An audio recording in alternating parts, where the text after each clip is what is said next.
Dayton. Once a growing city with coal, steel, automotive industries, has experienced one of the most drastic population decreases in the country, declining from its peak population by 46%.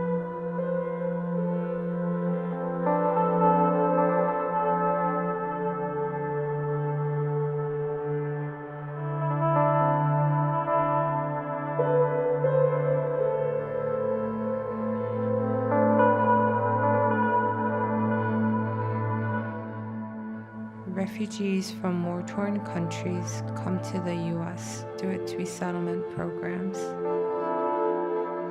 To welcome strangers in a new land, we listen to their stories.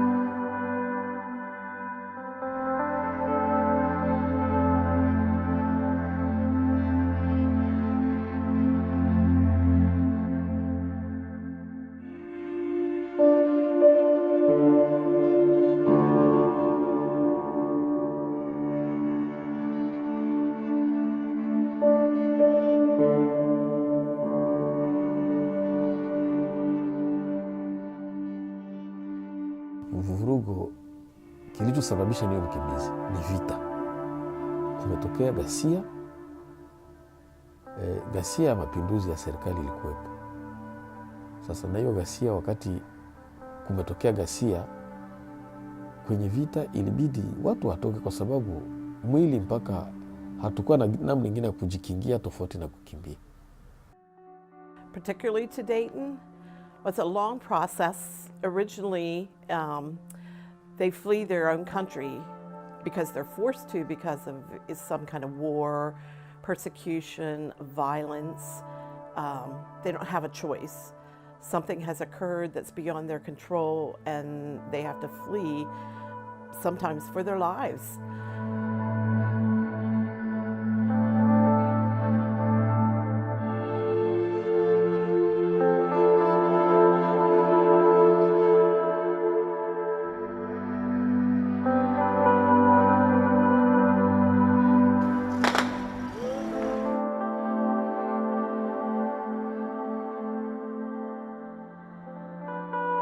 Jua tukitoka moja kwa moja nyumbani na kuja kufika moja kwa moja Tanzania.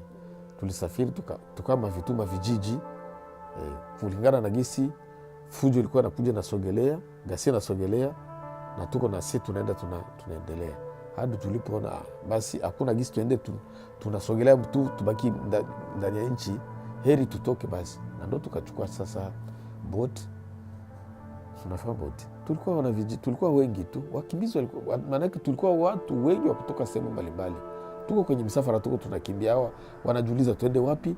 Hawa kufuatana na uwezo, hawa moja tuende sehemu fulani. Kila watu walikuwa na sehemu wenyewe walikuwa nafikiria, tukienda huku tunaweza tukapata hifadhi na tukaanza tukalelewa vizuri.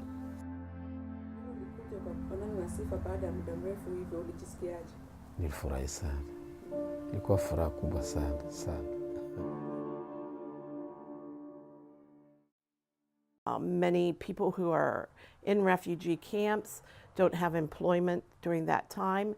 Their time is spent surviving, or maybe a lot of sitting around. So they come here, life is fast-paced for them.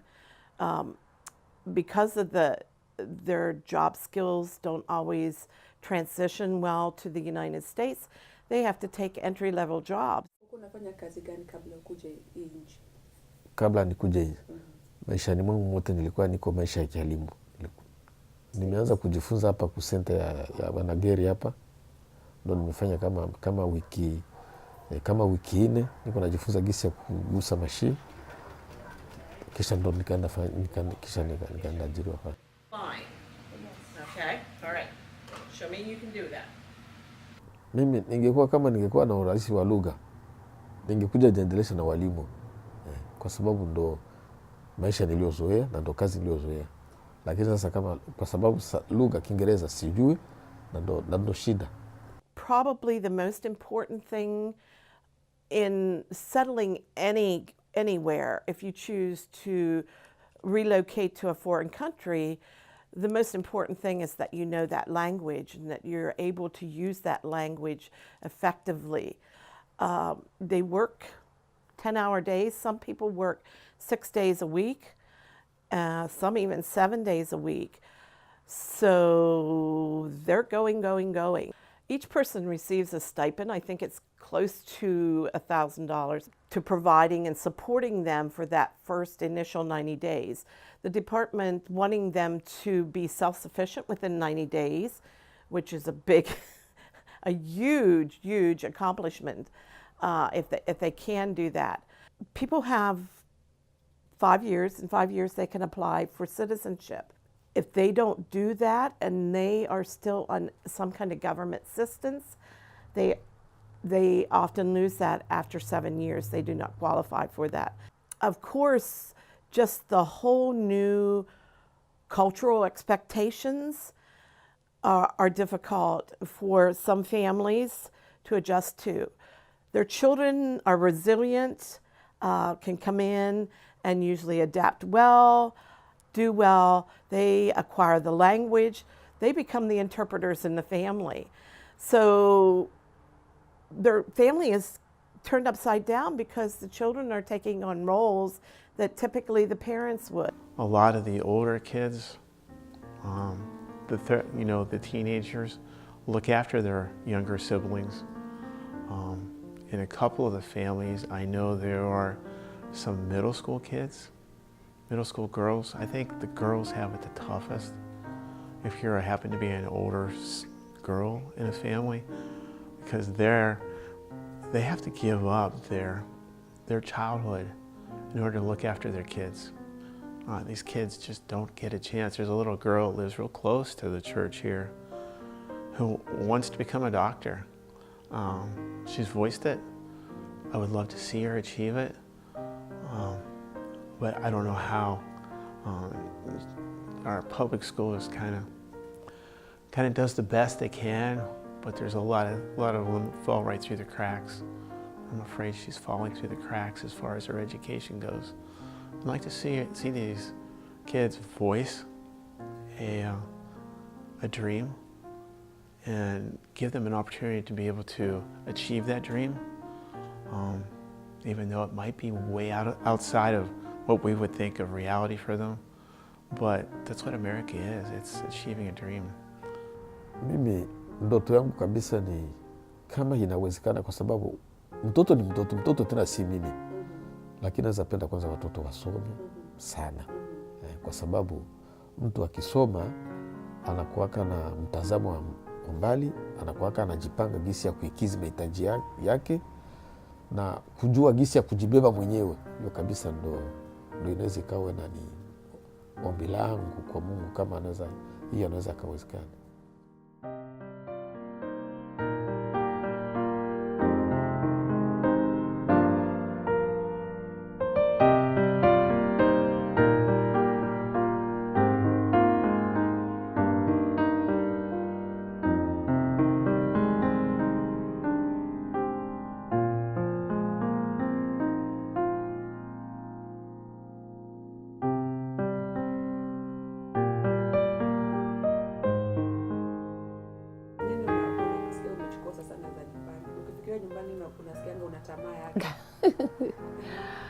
Kuonana na ndugu.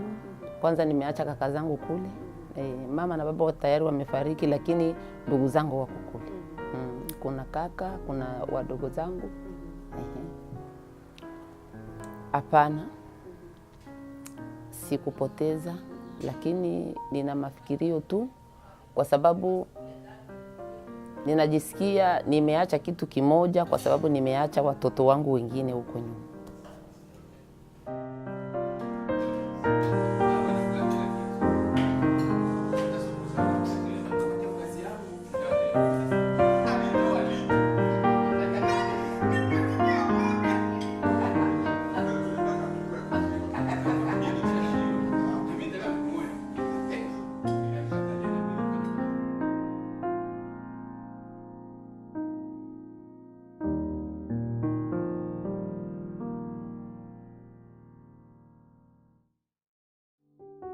With help. it's not going to happen without help. Help. more bodies, more warm bodies. Right now, Gary and I do a lot of things, and we have many great volunteers, but there's always more need for those warm bodies, people who are willing to give it their time and energy. Hi, my name's Ruben Huffman, and I'm here with these kids tonight playing frisbee golf and soccer, just getting to know these boys and build relationships with them, spend time together here. Hi, my name's Mary Louise, and I love to swim, I love to teach swimming, and I love to work with these children, and these children love to swim, so I'm trying to teach them to swim this summer. Hi, my name is Eric Harris. I'm a nurse practitioner here at Shiloh Family Medicine. My wife and I, we host volunteers when they come to Dayton, Ohio. Hi, my name is Janelle, and I graduated from Cedarville University, and I moved to Dayton because I love these refugee families. My name is Dio. I was once a refugee and new to the community, and I'm glad to be giving back to the community, and you are no longer strangers.